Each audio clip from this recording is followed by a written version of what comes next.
आजचा दिवस 6 ऑगस्ट फक्त जगात नाही, भारतातही अनेक ऐतिहासिक क्षणांची साक्ष देणारा दिवस. 1862 चेन्नईमध्ये स्थापन झालं भारतातील एक प्राचीन न्याय मंदिर, मद्रास उच्च न्यायालय. ब्रिटिश काळातील भारताच्या न्यायसंस्थेचा मोठा पायाभूत टप्पा. 1986 मुंबईच्या केईएम रुग्णालयात जन्म झाला भारताच्या पहिल्या टेस्ट ट्यूब बाळाचा.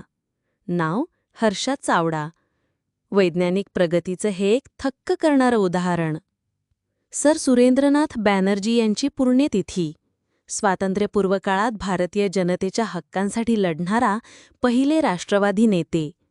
त्यांनी भारतीय राजकारणाला नवी दिशा दिली. 6 ऑगस्ट भारतीय न्याय, विज्ञान आणि नेतृत्वाचं प्रतीक. आपण गर्वाने आठवूया हा इतिहास.